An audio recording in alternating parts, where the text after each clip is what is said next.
Her i Søndagsåpent vårt sterkeste minne om Aurora fra Bergenfest i fjor. I øs-pøs regnvær var det litt vått og grått i sendeteltet, men så på utsida sto det en ung dame i en knallrød regnjakke med noen blomster og pynta på NRK-teltet. Og det var du, Aurora. Velkommen til Søndagsåpent. Takk. Husker du det her? Ja, jeg gjør det. Hvorfor gjorde du det? Nei, jeg vet ikke. Jeg tror det jo veldig det viktig å holde seg selv opptatt av og til. Ja, det sant. Men du har jo opplevd enorm suksess det siste året. Hvis du skal plukke ut ett høydepunkt, hva skal det bli? Nei, det vanskelig. Det er veldig spesielt for meg nede i Sør-Amerika nå, i Brasil. For der det var det på en måte veldig sånn superstjerne der nede. Og så er det så deilig å kunne reise fra det, og så komme hjem. Der det faktisk litt mer rolig. Litt mer rolig, ja. Det ganske ekstremt der nede nå. Vi opptredde akkurat for 40 000 på festivalen. Så det var ganske rart. Men oppi alt denne reisinga så jobber du med nytt album som kommer til høsten. Hvordan ligger du an i løypa der? Jeg var egentlig ferdig med albumet i januar. Jeg reiste ned til Frankrike. Det var en sånn deilig vingård der som jeg var på med en katt som Ginger og hunden Paula. Og der var jeg en hel måned. Men så ombestemte meg faktisk for noen uker siden. Jeg fant ut at jeg ville gjøre noe mer ut av det. Så nå har det forandret seg litt igjen. Men jeg håper at jeg skal gi det ut i slutten av september. Det blir spennende. Men kjenner du på presset etter den enorme suksessen med debutplata, eller? Nei, ingenting? Nei. Så lenge jeg fornøyd, så jeg fornøyd egentlig. Ja. Den nye låta di, Queendom, som kom ut for et par måneder siden, hvordan ble den til? Ble den til på en vingård i Frankrike? Nei, den ble spilt inn i Bergen. Ja. Og den tok faktisk ganske lang tid til å ta form. Jeg gikk mye tilbake inn i den og skrev om. Det begynte jo på en måte med Queendom, som på en måte, jeg tror folk jeg tenker umiddelbart at det er ganske feministisk. Og det er det jo, for det er jo på en måte, det handler om alt som har blitt undertrykt, og som fortsatt blir undertrykt i dag. Dyr og barn og introverte folk, og bare alle som ikke helt blir hørt, og hva heter det? Det du gjør med øynene, og sett. Hørt og sett. Og det budskapet, det ble mye, mye mer omfattende fra hver dag. Og det var veldig fint. Det var det første som slo meg når jeg hørte titelen Queendom. Så da synes jeg rett og slett vi skal spille den. Her er Queendom med Aurora.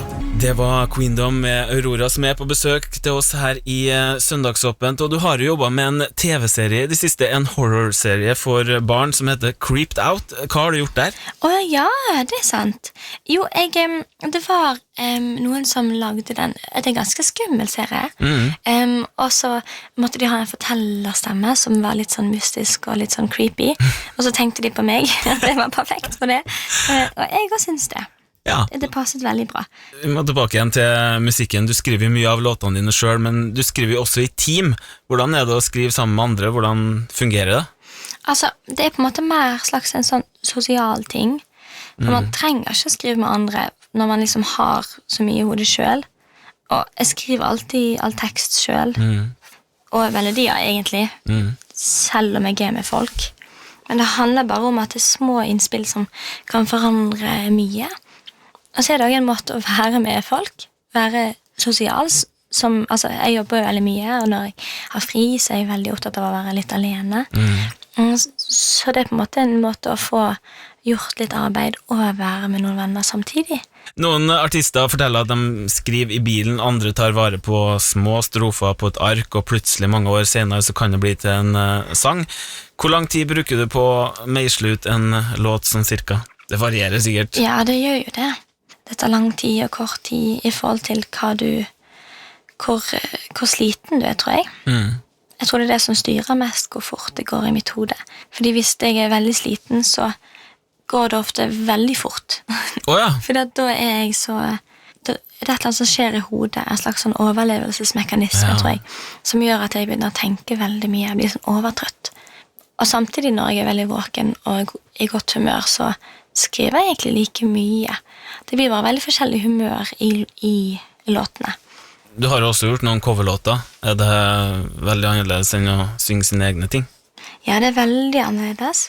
På hvilke måter? Det er at det ikke er ditt eget barn. Det er som å være barnevakt for noen andre sin barn.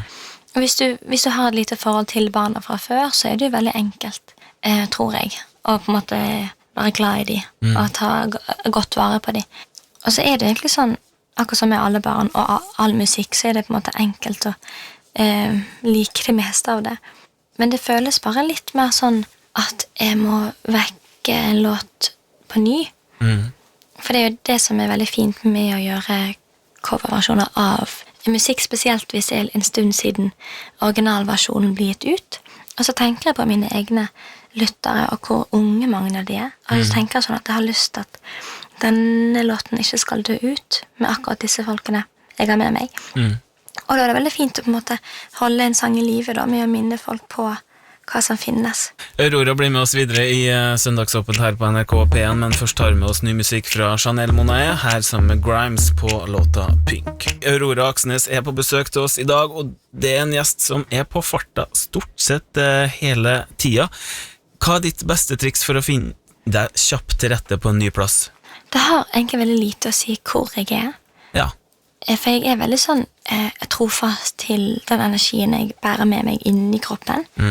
Men så er det bare det å egentlig ha en veldig sånn innstilling til at alt nytt er veldig spennende, og at du bare har øynene åpne, og at du lukter og smaker og hilser og ser på en måte rundt deg, for å få en slags sånn at ikke, jeg tror tiden går litt saktere om du virkelig legger merke til det du har rundt deg når du er på et nytt sted.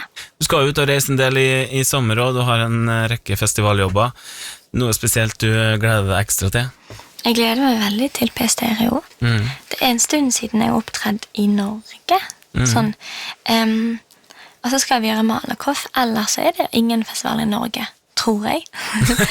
Det blir veldig gøy å... Nei, jeg vet ikke, det er noe spesielt med festivalene, fordi at man er ute ofte. Man kan kjenne vinden og regnet, og det er jo det jeg liker best. Jeg liker ikke så godt å ha sol på meg. Jeg husker at vi snakket med Rag & Bowman, som fortalte at han av og til måtte ty til mobiltelefonen for å finne ut hvilken by han var i når han våknet opp. Vet du alltid hvor du er? Nei. Jeg finner det som regel ut. Ja, hvordan da? Nei, du ser på en måte hvilken mat det er, hvordan folkene er, og så er det vel enkelt å høre på språket da. Ja, det er sant. Folk prater, og skriften. Men så er det vel enklere når man er fra Europa, for da har man mye nærmere forhold til alt på en måte, og man ser fort forskjellen. Men det er av og til jeg ikke helt vet hvor jeg er. Men så vet jeg ikke om det alltid er så viktig heller. Det er jo egentlig ikke det. Nei. Du finner jo ut til slutt uansett. Ja, man gjør det.